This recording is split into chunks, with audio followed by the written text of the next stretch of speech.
you'll be my first female lady that's going to be interviewed, because everybody else was a male, men.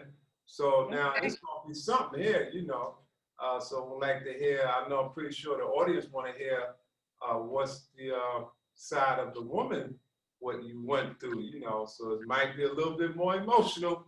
Tell you, I don't know, but it's going to be good, though. Okay. So, so let's start this off. There's just a couple questions. So Okay. the first question I want to pose to you is, before the COVID-19, how was life treating you before? And then after you answer that, take your time, whatever you go through, and then is the after COVID hit this world, how was it then? So I'm not going to say anything, so it's all on you right now. So tell me your name, and if you want to talk anything about your art or anything, that's all up to you, you know. But my name is Melvin Eisen. I'm a professional artist and a community producer, certified community producer at Brick Arts Medium. So right now I'm having an interview with Lila, and she's going to tell you all about, you know, her experience of before and after COVID-19. So there you go. It's all on you. Hi, my name is Lila Samuels. I'm living here in Johnstown, PA.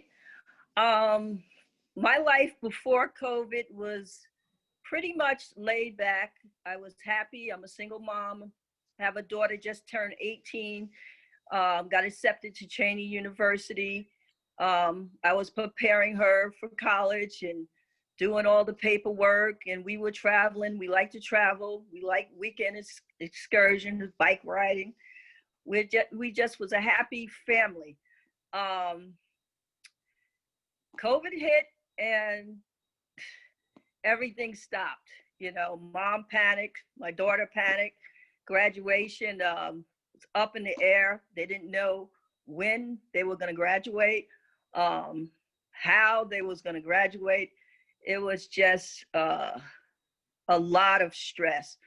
They had a couple of graduations. One was a drive-through. Then they had a graduation where it was 50 students at a time. We made it through that. We made the best of it. We had a small graduation party here with a couple of people. We tried to make the best out of it. My family, on the other hand, in Jersey, in New York area, most of them are on the front lines, doctors, nurses. It was devastating. When I tell you devastating, you know, my cousin who's a nurse, caring for 19 COVID patients alone, you know, no matter how protected she was, she ended up taking it home to the family. My cousin who was a doctor, you know, she ended up getting it, pediatric doctor.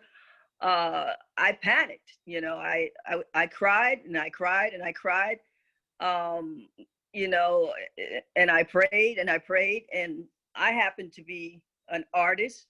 My way of dealing with things is getting creative and, you know, talking to other family members, you know, about how I'm feeling. But I like to, you know, heal myself by being creative, as well as my daughter. That's what we did. So we, you know, we cried and prayed, and I got creative. I made this piece called Black Tears here during the COVID, because I was upset about my family, and that's what came out.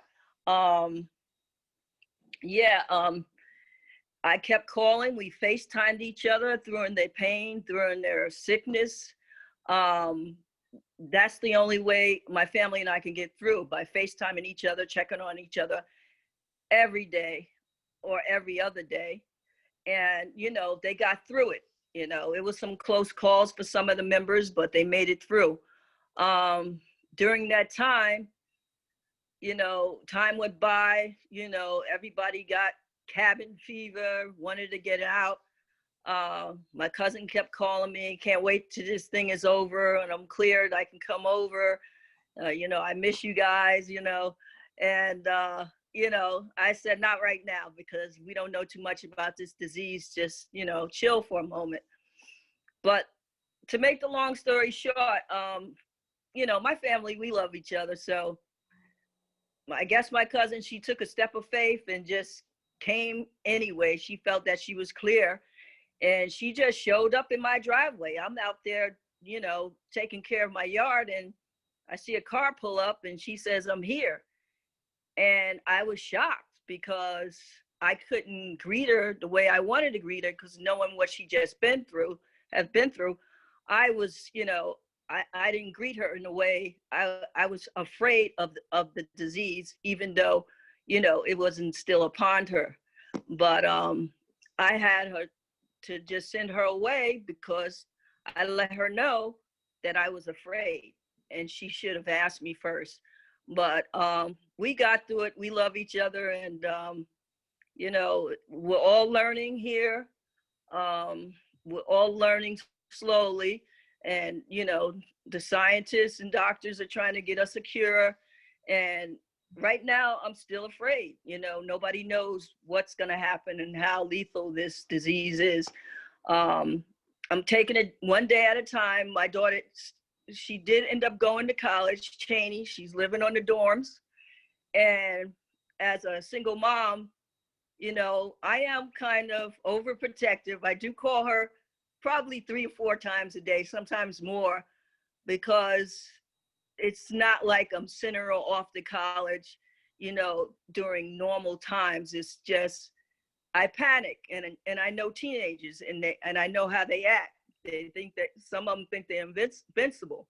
They're off to college, living on campus, away from home for the first time. They want to party, they want to be in crowds, they want to do this. So as a parent, I panic, and I, call her every day, and she reassures me she won't, party and be in crowds. But, on the other hand, kids do what they want to do anyway. So I find myself in fear a lot, because, it's just, you never know what they're going to do. Or if I'm going to get a phone call, your daughter contracted COVID, she can't no longer go to school. And, I'm on the phone every day, making sure she stays put and stays focused and obeying the rules.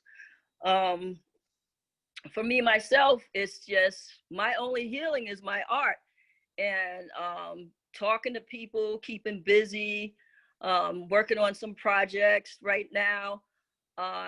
Doing a healing garden art park dedicated to suicide and mental health awareness. Because I want to help the community, because it's so much needed right now with this COVID. A lot of people are depressed, and mental illness is getting the best of them, and we need to all heal together and find tools to meet and greet and heal each other. So that's where I'm at now, and I really enjoy getting out there, making mental health and suicide awareness people aware, so they can we can all get together and do something like I'm doing now, speak out our feelings, and get help and heal each other. Yeah, that was more than perfect. Your expression, voicing out, letting loose, explaining, what you went through, what you're going through now in your family. And it could help out other people too, so I really appreciate, what you had to say. But there's one more question I need to ask you. Okay. And that is because when the corona was going on, we all was, cooped up. And then this situation happened with the George Floyd and the Black Lives Matter movement. So what is your intake on that? Oh, of course, it was devastating, and it's just, it shows how much hate is in this world and how racism is still here and how we need to do something about it. Um, it's just racism is like it's a racial pandemic going on, and then we have COVID on top of that. We need to, you know, get together and make people aware that we're not going to stand for this anymore, and we're going to do something about it, because it's like a vicious cycle happening over and over and over again to young Black men and older Black men. It needs to stop. You know, we need justice. You know, it's a very upsetting. And all this looting and all this other stuff, is unnecessary. We need to, get our government our government's attention, so we can all get together and get justice for Black American men and women, um, to get peace, and to get something, you know so we can all heal. It's unnecessary. It's very unnecessary. um I'm at shock and awe and upset over this, and it's a touchy subject. It's like, it's like a vicious cycle. It keeps happening. um it's like, when is it going to stop? I don't see it stopping, because my daughter just sent me a video of what went on with this guy in Philadelphia who was mentally ill, and she sent me the graphic video, which they don't show on the news, um, of his mother holding him back, letting him know that, like, no, stop. The guy has mental illness, and she was pulling him back, and he pulled away from his mom, and the cops shot him. So it's like they should have used a taser or something, or something, shot him in the leg. Why did they have to shoot him 6 times? I don't know. He had a knife in his hand, and it was unnecessary. I'm like in shock over that, and it's very upsetting to see. um it's like, what could we do about it? When is it going to end? My pain is there. I watched it once, and I just couldn't even watch it again, because I'm like tired of seeing Black men being killed every day, and they need to take mental illness seriously. If the mom's there telling the cops what's going on, you know, that cop should have took consideration. But when I see it on the news, they take clips out and show you what they want you to see. They don't show you what's actually there. But yeah, I got the raw video. My daughter sent it to me, and it's horrifying. And it just hurts me to talk about it. It just makes me cry. But I wish it would stop. And it seems like a never-ending trauma for Black Americans. Um, and it's it needs to stop. It's affecting me right now talking about it, because this just happened 2 days ago. I believe it was 2 days ago. It's like, what could we do about it? We could talk about it, but how could we solve the problem? Yeah, yeah, it's very emotional, and I can sense it from you. It's very painful about what we go through in this world, in this life. So, you know, it is a cycle. It is a cycle. So hopefully we have some groundwork by voting and getting this new regime and getting the president, his whole cabinet out, and putting something else in there that is more, to in a people way, and start, attacking these situations, knowing what it is, it could be, attack in certain ways to try to reduce it. or get rid of it, because that's what you got. You got a system of racial hateness, to us. So, but it is And what it is. Yeah. yeah, it's some alterations in the justice system needs to be made when it comes to the mentally ill, because there's too many mentally ill people being killed, and it's unnecessary. There should be a way to take them down instead of killing them. Yeah. Yeah. Yeah. And I definitely agree with you 100%. But an interview like this, asking questions, is what we need as well, because this is very therapeutic. It's a lot of stuff that people got is already, like yourself, had things inside of you that you need to express and talk about it to get it out, because it starts to build up. But and it helps, because that's where it starts at. No matter what, just to express yourself and get it out, because other people's going through the same thing.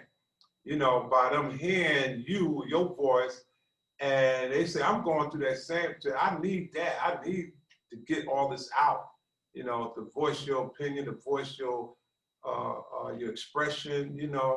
Because it's cooped up. You're seeing it, but Yeah, you're not saying anything. And it's there. It's burning.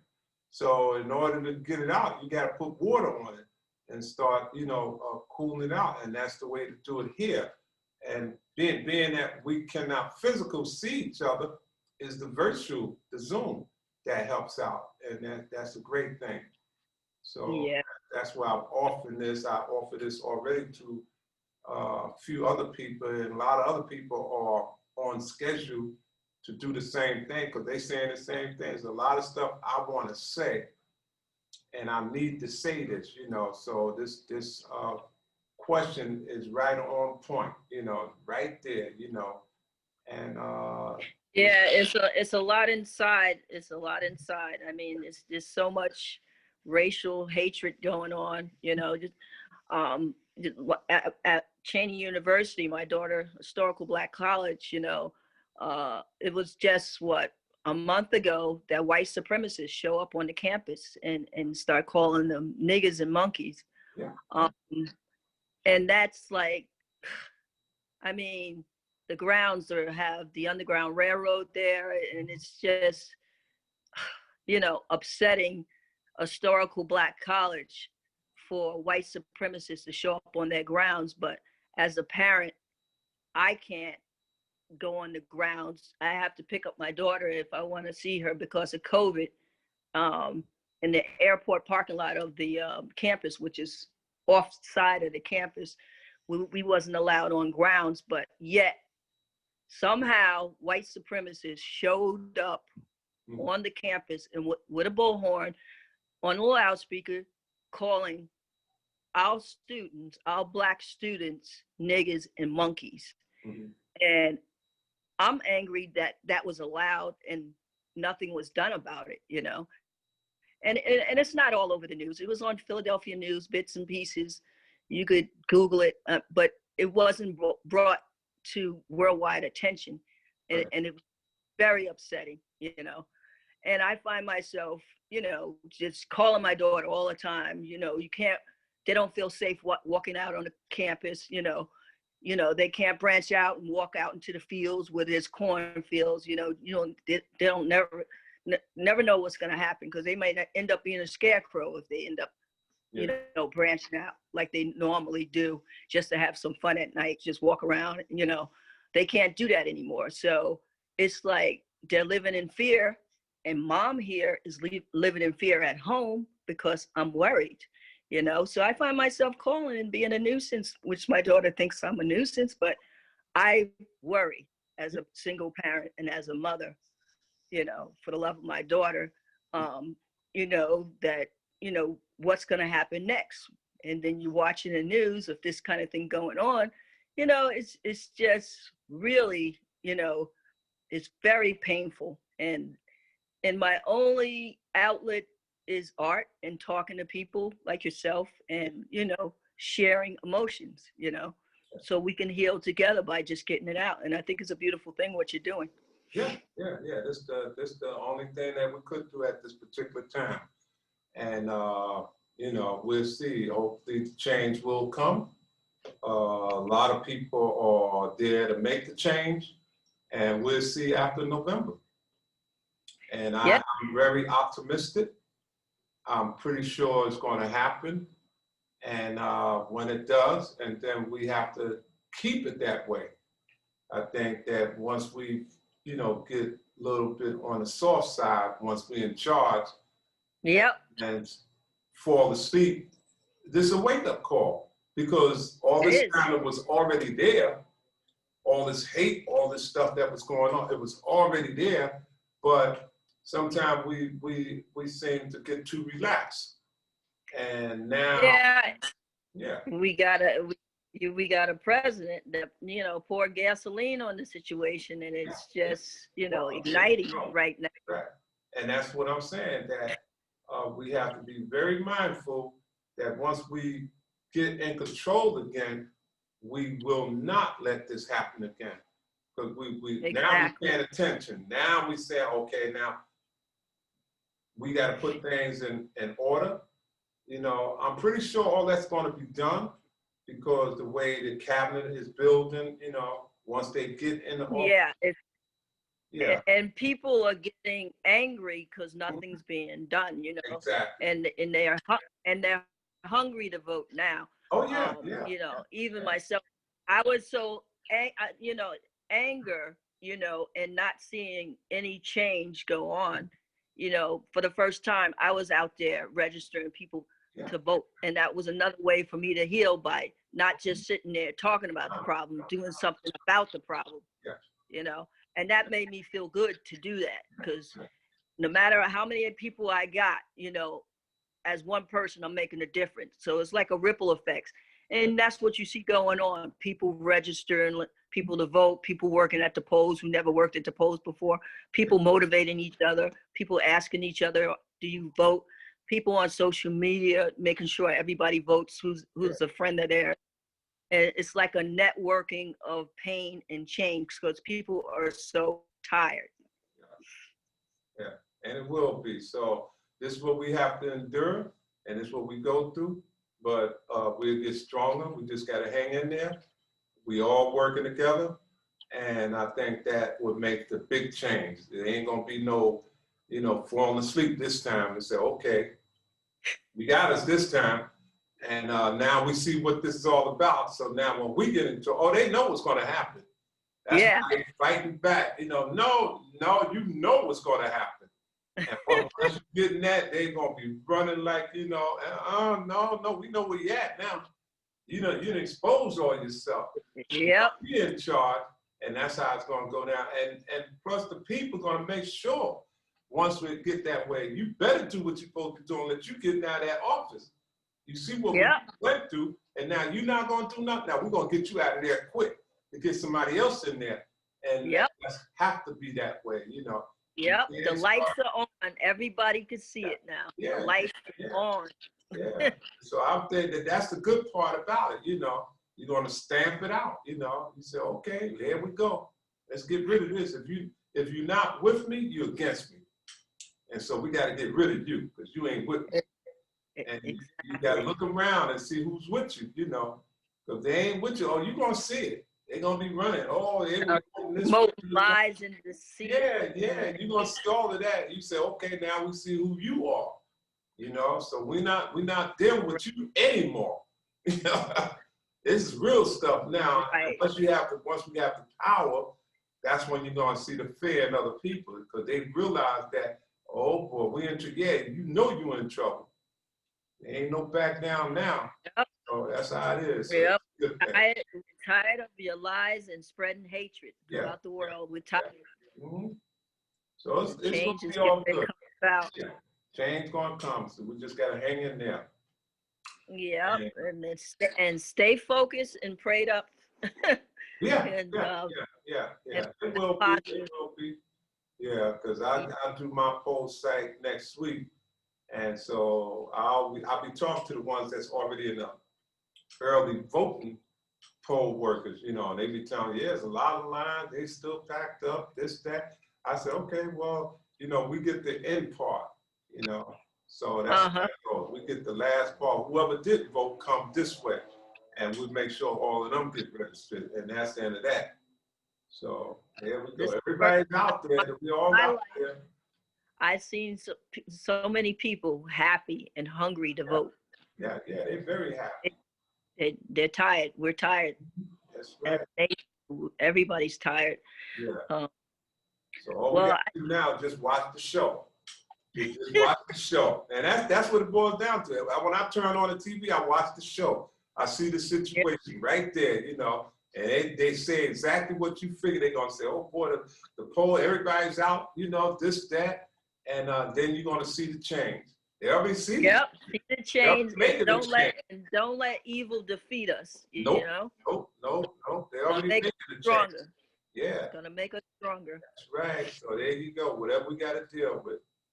But anyway, I got you know, another one coming up. So I really want to thank you for the perfect interview and your comments, because I always know when, you know, it's going to get a little bit emotional.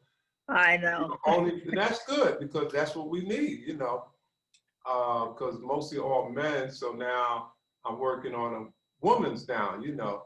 And so, but everybody got to get their part out there, which is great, you know. So once I finish editing it, I will send you a link as well, because everybody get their link, and then I put it on the YouTube and Facebook, and put it on my show starting about next week. And then it keeps going on and on like that, because it's so many people that wants to express themselves. You know, so that's what they were saying. They said, yeah, man, keep this thing going. So it helps me out too. Yeah. You know what I'm saying? I appreciate you having me. And yeah, I said, they said they want to thank me for doing it, because, you know, nobody have did it. I said, yeah, well, you know, I'm being, you know, really, you know, inspired by doing it too, you know, because I'm here, I'm doing other stuff, but when you're not doing the right thing, you get a little bit depressed. You go out, you want to work out, you want to do all this stuff. But now this is my workout. Exactly. It's so therapeutic. And me being on this interview, you know, I can't even tell you how good I feel now just to get that out. And I thank you for that. Yeah, you're welcome. You're welcome. So we'll talk again. I'll get back with you probably later on, something, or tomorrow. But we definitely get back, and I really appreciate your input into this interview and what I'm doing. All right. Thank you. Oh, you're welcome. All right. Bye. Bye-bye.